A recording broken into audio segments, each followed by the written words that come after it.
Full leg sleeve. Magandang araw mga sir. Umpisahan na natin agad. Gusto pala ni boss ay customized na random design. Pero Japanese pa rin yung datingan. Tinanong ako ni boss kung kaya ba ng 3 days. Sabi ko naman, alanganin. Tignan natin kung kaya. Pero ang tansya ko talaga dito ay 4 days. Dahil sa sobrang dami ng random na design na gusto ni boss. Sabi niya ako na daw bahala kung saan ko ipapwesto. Basta maganda tignan. 1 month before session, nasa Korea pa si boss. Magka-chat namin tungkol sa gagawin naming design. Pagkadating ni boss, kinabukasan ay bakbakan na agad. Dahil 5 days lang siya dito sa Pinas. Inunawa yung portrait ng beses ni boss, tapos yung temple dyan sa likod. Masakit dyan mga sir, sa may glittered na part. Aray ko Hindi biro yung sakit dyan mga sir. Kaya kapag nasaktan ka dyan, isipin mo imagination mo lang yan. Sunod naman ay ginawa ko ay yung gaming controller. So papunta na tayo sa kabila mga sir. Handa-handang di natin kailangan magmadali. Next naman lang yung smile now, cry later. Pero pinalitan ko ng warrior sa gitna, tapos nilagay ko yung mata ni boss. Tapos ayun mga sir, tapos na tayo sa half sleeve. Base lang sa video na mga sir, pero so personal sobrang tagal gawin yan. Pagkatapos ko linisan dyan mga sir, diretso kami sa tubod. Ayan na mga sir, ang isa pang challenging na part. Pero napabilib ako kay boss dahil kaya niya. Di daw masakit. Ito nga ang sinabi niya. Isip lang pala sa tuhod, guys. Isip lang pala sa tuhod, guys. Literal na binisig mga sir. Sobrang taas ng pain tolerance de boss. Tignan niyo naman. Chilling like a Balin. Yung isang request pala ni boss ay family. So ang ginawa kong diskarte ay Torigate. Tapos nilagyan ko ng silhouette na family figure sa gitna. Medyo pagod na tayo dyan mga sir. Dahil madaling araw na nga. Kinabukasan mga sir, 30 na tayo. Ayan, stencil na agad. Maghapong balagbagan na naman na mangyayari dito. Darumadal nga pa rin nilagay ko na design dyan sa outer leg ni boss.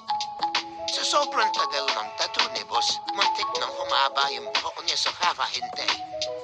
Pero ganun talaga mga sir, kung gusto mo ng malaming tattoo, uubos ka talaga ng maraming oras.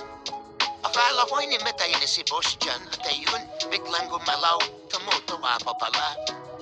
Yung isang request pala ni boss ay yung number na 201.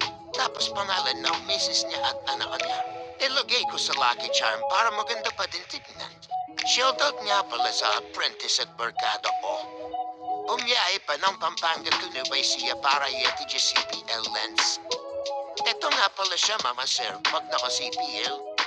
Makikita mo talaga yung design dahil wala siyang glare. Yan yung itsura niya sa personal.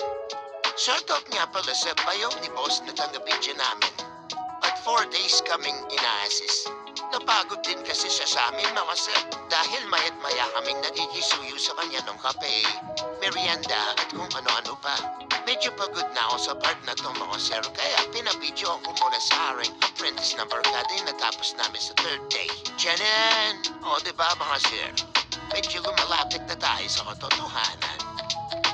Pagkatapos palang mabidyohan dyan mga sir ay tinuloy pa namin ni boss dahil kaya niya pa daw.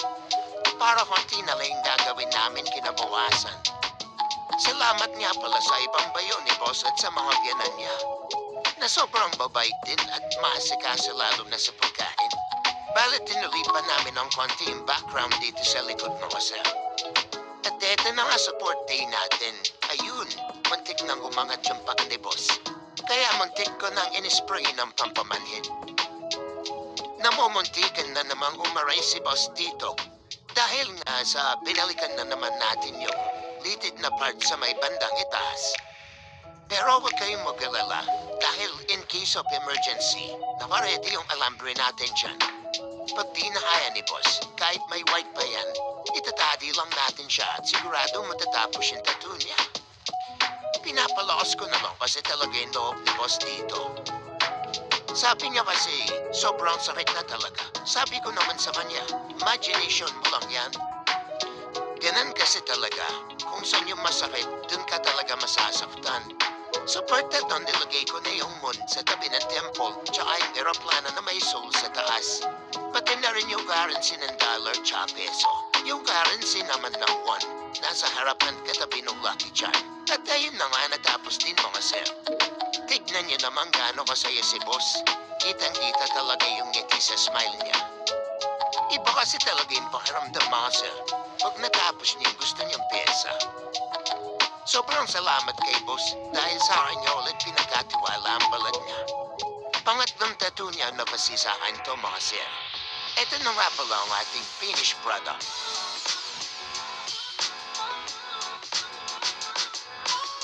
Sa mga gustong magpatattoo at mag-inquire mga sir, mag-PM lamang po kayo sa ating page. Ito nga pala yung picture mga sir. Please like and follow. Thank you.